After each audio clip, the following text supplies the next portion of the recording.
பாண்டவர்களுக்கும் கௌரவர்களுக்கும் நிகழப்போகும் போருக்கான ஆயத்தங்களை செய்து கொண்டிருந்தனர். குருசேத்திரத்தில் யானைகளை கொண்டு பெரும் மரங்களை வேரோடு பிடுங்கி அகற்றி நிலத்தை சீர்படுத்தி கொண்டிருந்தார்கள். ஒரு மரத்தில் தாய் சிட்டுக்குருவி ஒன்று தன்னுடைய 4 குஞ்சுகளுடன் வசித்து வந்தது. அந்த மரம் அகற்றப்படும் போது பறக்க தெரியாத தன் குஞ்சுகளுடன் தாய்க்குருவியும் தரையில் கூட்டோடு விழுந்து விட்டது. தாய் சிட்டுக்குருவி சுற்றுமுற்றும் பார்த்தபோது அதன் பார்வையில் ஸ்ரீ கிருஷ்ணரும் அர்ஜுனனும் தென்பட்டனர். சிட்டுக்குருவி பறந்து போய் ஸ்ரீ கிருஷ்ணரது ரதத்தின் மீது அமர்ந்தது. ஸ்ரீ கிருஷ்ணா, நாளை போர் ஆரம்பித்தால் என் குஞ்சுகள் அழிந்துவிடும், நீதான் காப்பாற்ற வேண்டும் என்று கெஞ்சி கேட்டது. நீ சொல்லுவது எனக்கு கேட்கிறது, ஆனால் இயற்கை விதிகளை எதிர்த்து என்னால் ஒன்றும் செய்ய முடியாது என்று பதில் சொன்னார் ஸ்ரீ கிருஷ்ணர். எனக்கு தெரிந்ததெல்லாம் நீதான் எங்களை காப்பவர், எங்களை காப்பதையும் அழிப்பதையும் உன் கையில் விட்டுவிடுகிறேன் என்றது குருவி. காலச்சக்கரம் சுழன்று கொண்டே இருக்கிறது. இது ஒன்றே ஸ்ரீகிருஷ்ணர் சொன்ன பதில். குருவிக்கும் ஸ்ரீ கிருஷ்ணனுக்கும் நடந்த உரையாடல்கள் அர்ஜுனனுக்கு விளங்கவே இல்லை. போருக்கு முன் கிருஷ்ணர் அர்ஜுனனிடம் தன் வில்லையும் அம்பையும் எடுத்துக் கொடுக்க சொன்னார். அர்ஜுனனுக்கு ஆச்சரியம்.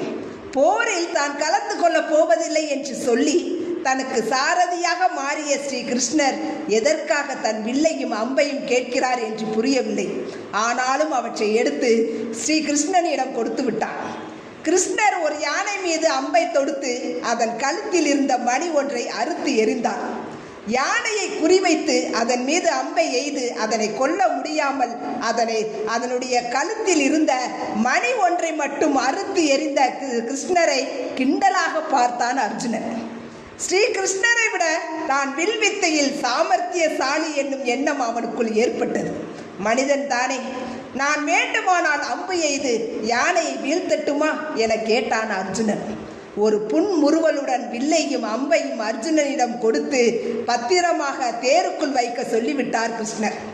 பிறகு ஏன் யானையின் மீது அம்பை எய்தீர்கள் என கேட்ட அர்ஜுனனிடம், அப்பாவி சிட்டுக்குருவியின் கூட்டை கலைத்து போட்டதற்கு யானைக்கான தண்டனை இது என்று மட்டும் சொன்னார் பகவான். அர்ஜுனனுக்கு பகவான் சொன்னது எதுவுமே விளங்கவில்லை. போர் நடந்து பாண்டவர்கள் 18ஆம் நாள் யுத்தத்தில் வென்றும் விட்டனர். அர்ஜுனனுடன் பரமாத்மா கிருஷ்ணன் போர்க்களத்தை சுற்றி வருகிறார். தான் முன்பு அறுத்து எறிந்த யானையின் மணிக்கரியில் வந்து நின்ற பகவான், அர்ஜுனா, இந்த மணியை தூக்கி ஓரமாக போடுகிறாயா என்று கேட்கிறார். எத்தனையோ முக்கிய காரியங்கள் இருக்கும்போது இப்போது அருந்து போய் கிடக்கும் இந்த மணிதான் பகவானுக்கு முக்கியமாய் போய்விட்டதா என்று எண்ணினாலும் அர்ஜுனன் கிருஷ்ணர் சொன்னபடி மணியை கையில் எடுத்தான். அந்த மணிக்குள் இருந்து ஒரு தாய் சிட்டுக்குருவியும் 4 குஞ்சுகளும் சந்தோஷமாக பறந்து சென்றன.